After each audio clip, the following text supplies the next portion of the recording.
It is now time for our second humorous speaker, Dave Arnet, Southwest Washington. Southwest Washington, Dave Arnet.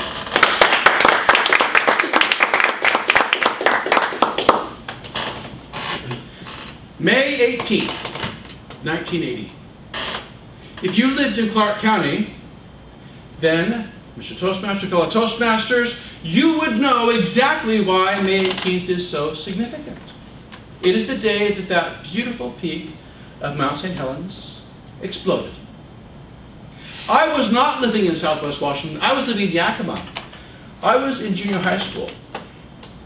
And you may think that as a junior high school student, I might have had a slightly distorted view of geography. So let me explain to you how I saw Washington State. Yakima was in the middle. Down was Tri-Cities. Up was either Ellensburg or Wenatchee, depending on who was driving. Down there was Walla Walla, the town so nice named twice. Up there was Spokane, a lovely town, I suppose, but nobody ever went there because it was too far away. Up there was Puget Sound. Puget Sound was part of the Pacific Ocean, but not really, and nobody could explain to me why it wasn't.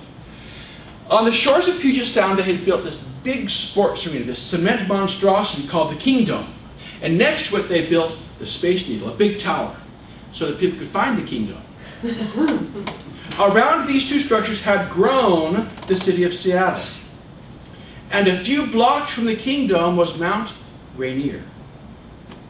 Mount Rainier was named after a brand of beer and was entirely populated by little people called artisans.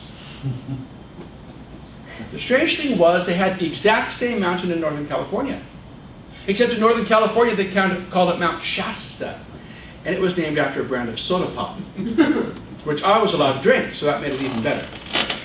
Now, between Mount Rainier and Mount Shasta there was nothing. This huge nothing, most of which was named Oregon. Oregon was full of forests and fossils and hippies. Now, there was this place called Vancouver that kind of confused me because sometimes Vancouver was south of Seattle and sometimes it was north of Seattle up in Canada. And I figured Southwest Washington must be really boring if even their main town doesn't stay there year-round. You may remember where you were on May 18th, 1980, but I remember where I was on May 17th. You see, my sister's husband graduated that day from the University of Idaho, which was in Moscow, which had temporarily relocated itself from the Soviet Union to Idaho. My brother and I, with my parents, were forced to sit through the most gosh-awful, boring event in human existence, which is a college graduation. Sunday morning, May 18th, we were happy to get out of that exciting town and be heading west on Interstate 90, when in the distance we saw these beautiful pink clouds coming toward us. This was about 10 o'clock in the morning. They were like cotton candy. And then they got closer and they got dark and deep like tar, and we knew something was up.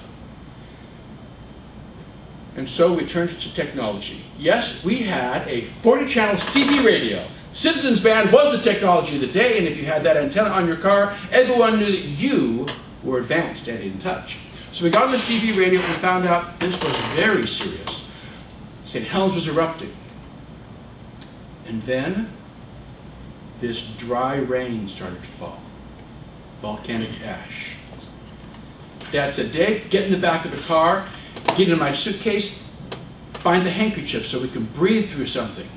I went over the back seat, I got into Dad's suitcase, I got 3 handkerchiefs for 4 people. I had one to my father, one to my mother, and the last one to my brother. I closed Dad's suitcase, I turned to my own suitcase. I was hunting for something clean and white. And I found a pair of underwear. Ladies and gentlemen, I am happy to tell you that in junior high school, I was a whitey-tighty kind of a guy. Yes, sirree, Bob, and I had this pair of underwear, and there in the darkness, because it was pitch black at midday, there in the darkness it all made sense. You're laughing. Wait a minute. This is a helmet, a soft cotton helmet with 2 large eye holes, an elastic chin strap for hands-free operation, and right in the critical area of the mouth and nose there was not 1 but 2 layers of cotton filtration.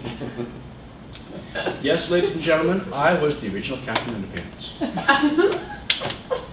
We eventually found shelter in a farmhouse. They took care of us. They gave us housing and food and baths and bedding, and we got to watch our hometown on the nightly news. You never want to see your hometown on the evening news, folks. Let me tell you, you just don't want to see it. We went to sleep not knowing if this would be 6 hours or 6 days of ashfall. We didn't know if this stuff would bury the farmer's crop or simply poison it with the strange chemical mix that was falling. But in the morning it dawned clear and bright. Things were good. The farmer told us the back roads between Royal City and Othello so we could skip all the state patrol roadblocks. Yeah, we were criminals. And we made it back to Yakima and found about 3 inches of ash everywhere. My parents owned a mobile home park and had 2 teenage sons. Can you put 2 and 2 together? All summer vacation, my brother and I would wake each morning to a quota of how many pickup trucks full of ash we had to haul out of the trailer park, into the truck, out of the truck, into the county dump site. That was our summer.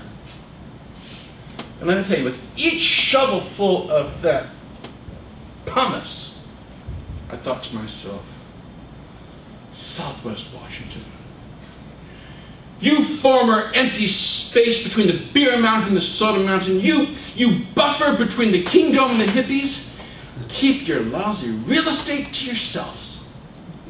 Mr. Toastmaster.